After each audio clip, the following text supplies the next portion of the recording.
Hey, government, this is Brian from the YouTube channel High Impact Flicks. I got a great way for you to take all of our freedoms, including all of our privacy, away. Get rid of all the cash and let's go to 100% digital currency. What could possibly go wrong? Psst, hey, I got a brand new channel called Here's the Deal. Check it out. The link's in the description. Let's get into the video.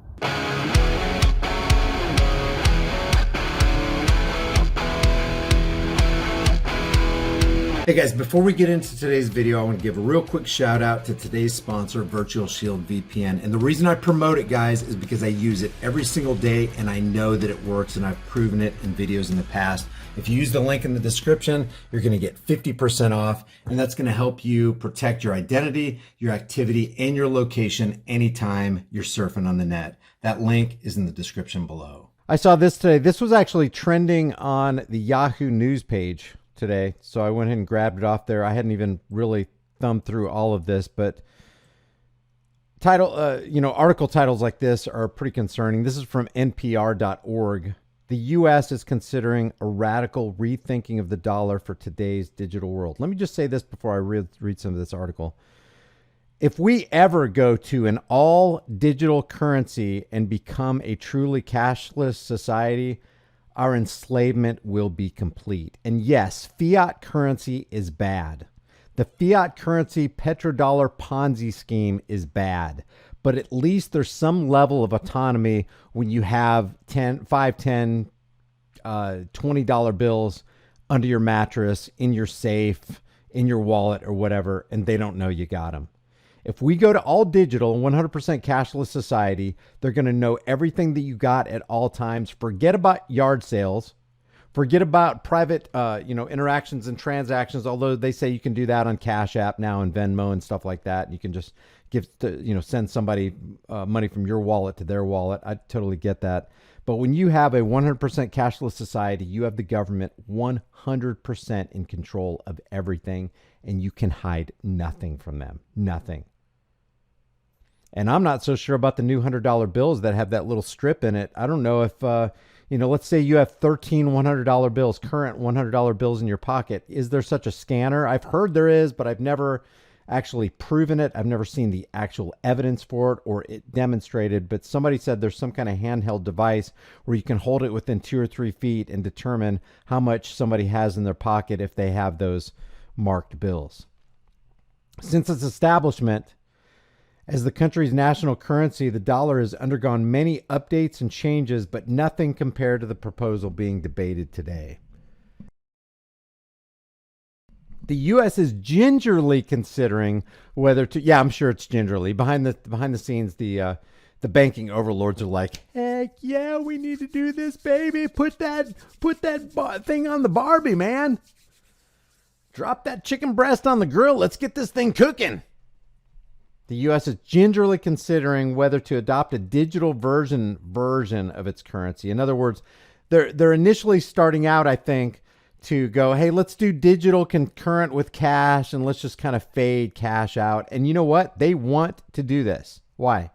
Because psychopaths always want control. And then what happens when they get control? They want more control and more control. It's like people who lust for money or silver or things or possessions. It's like, hey, he who has silver never has enough silver. He who has gold never has enough gold. He who has power never has enough power. Power corrupts, and absolute power corrupts absolutely. And that's what they're shooting for, is absolute power, wanting to go to a digital version of the US dollar. One better suited for today's increasingly cashless world. It's coming. They want it. Ushering in what could be one of the dollar's most fundamental transformations. In that scenario, the U.S. would not only mint the coins and print paper bills, but also issue digital cash. That's another thing too. It'd be an easier way because you wouldn't have to be printing all these physical assets, stamping out that fake metal and putting those unbacked dollars into circulation. You wouldn't have to spend any money doing that. You could just issue digital cash and then put more zeros and ones into oligarchs' bank accounts. Or a central bank digital currency, CBDC, that would be stored in apps or digital wallets on our smartphones. We could use them to pay for things just like we do Venmo or Apple Pay. Come on, guys, we're already used to this stuff, and no physical money would change hands. And I'm surprised. And part of this article, unless they go on further, because I didn't read the rest of this thing. I only read a couple paragraphs down. But I'd be surprised if they wouldn't use as one of the positives, hey, think of all the diseases we wouldn't be transferring among ourselves if we went all cashless. You wouldn't have people digging through their dirty pockets with their dirty hands and then putting that money into the dirty hands of another person. You could just transfer it wirelessly, seamlessly, remotely. Isn't digital cash wonderful? Oh, yes, it is. There's so many benefits, almost no negatives. Unless you want to count slavery. Absolute slavery is a negative. It's a vision of a cashless future that other countries are already embracing. China, for example. And that's what we want to do. We want to follow the example of China, don't we? And the people of China has unveiled the digital yuan on a trial basis. India last week said it would create its own digital currency. Now the U.S. is weighing whether it wants to get into the game. Oh, yeah, I'm sure they're weighing it. You know, they've been wanting to get into the game. What was that? The Economist magazine, was it from 1989? If somebody's got a link to that Economist magazine, I think it was from 1989, where it actually said, hey, let's go to a digital currency and go to a cashless society. Drop that link and let me know. Last month, the Federal Reserve, our sworn enemy, the Federal Reserve, who works 24 hours a day, 7 days a week to devalue the product of your time and laboring energies. That Federal Reserve released a much anticipated paper laying out the advantages and disadvantages of the digital currency. The Fed says its first step, meant to kickstart an important conversation among policymakers and gather feedback from average people to some of the country's largest financial institutions. Here's what we know about the digital dollar. Policymakers these days, policymakers stress these are early days and there's a lot that needs to be hammered out. All in all, the transactions conducted with digital dollars probably won't seem too different from the existing private alternatives that allow us to pay for things by bringing our smartphones next to digital readers. And guys, that's all well and good. That's all fine technology. But to force somebody, to force societies into the technology without an alternative, that's the bad thing. What if you wanted to convert your assets to cash or whatever? Which, by the way, sometimes is a good idea. Sometimes it's not a good idea. Sometimes cash does really well and the stock market does bad. Sometimes the stock market does really well and cash suffers. But sitting on cash, especially large piles of cash, is like playing musical chairs. One of these days, the music is going to stop. A chair is going to be removed, and you're going to expect to sit down having value in your cash, and it will be gone. China, for example, look at since 1913, how much the value of cash has eroded. The value of what they call the dollar, which is really not a dollar, it's an imposter dollar. And the only thing that's keeping the value of the dollar afloat is that the majority of nations on the planet right now have to pay for their energy, i.e. oil, converting their resources to the US dollar, the reserve currency. That's the only, the petrodollar and the narco dollar. That's the only reason cash is afloat right now. Otherwise, it would be seen as a laughing stock around the world. China, for example, allows digital yuan payments in the cities in which the country is piloting its digital currency, allowing citizens to make payments via an app set up by the government. Why pursue digital currency? Reducing or eliminating fees is one clear benefit. So they're going to, itemize benefits at each step of the way. There are transaction fees. In 2020, they added up to more than $110 billion, which was generally shouldered by businesses. With a digital dollar, you could, in theory, eliminate those middlemen. Isn't that great? Don't we want convenience? Aren't you willing to give away your freedom to get that convenience and safety and security? Don't you want the Federal Reserve controlling all of your information so that if it ever got hacked, bad actors can make off, abscond with your information and steal your identity? If you wanted to buy a sandwich, for instance, you could transfer money from a digital wallet directly to a cashier. It wouldn't necessarily entirely eliminate non-government players. In China, for example, users who want to use the digital yuan can go to banks and add money to their digital wallets. But just having digital dollars in circulation could put pressure on credit card companies and payment processors to lower fees to be competitive. That is, if enough people start using the Fed-run version. In China, adoption of the e-renminbi has been slow given that private providers such as WeChat or Alipay are already pretty popular and entrenched. Another argument for creating a digital dollar is to open up digital transactions to Americans that don't have bank accounts. There's too many unbanked people. We need to get those unbanked people to become banked because the unbanked people are dealing with cash and we can't monitor that. So we need all these poor unbanked people to become banked people, digital banking customers. According to the Fed, more than 5% of the U.S. households are unbanked. They don't want you to be unbanked. They want you to be very banked. Providing them with the digital wallet will allow people to participate in our increasingly cashless financial system. Oh, that's all it is. We just want to allow you, the unbanked, to participate in our increasingly cashless financial system. That's all it is.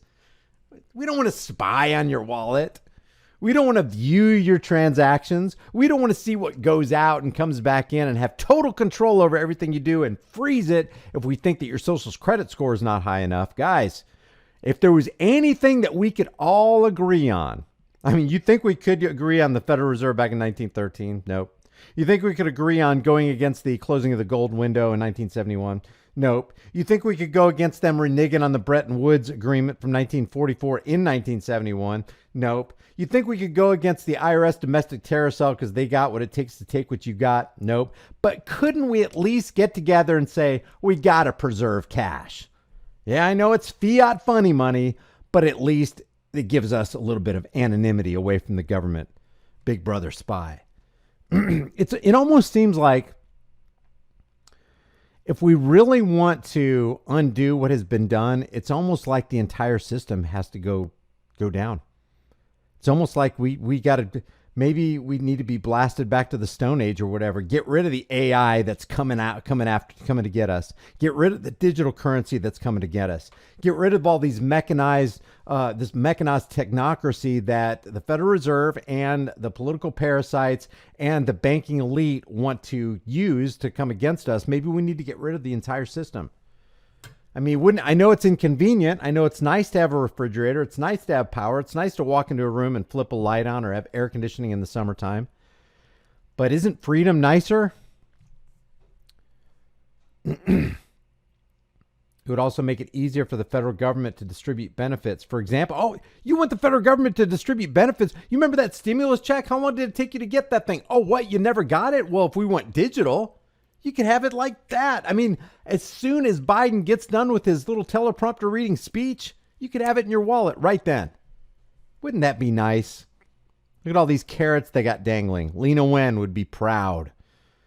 For example, having a digital dollar in place during the pandemic would have allowed the government to transfer relief payments directly into digital wallets, no waiting.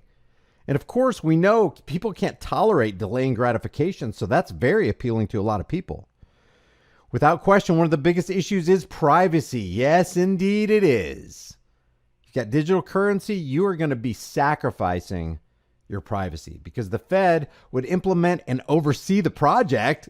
That's not scary at all. Nothing to see here. The central bank could accrue a vast amount of data, potentially giving it a lot more visibility into everyone's financial life. Yeah, that's enough to just call quits. Don't even get it started. Forget it. That could be useful to regulators who want to combat money laundering. You money launderers.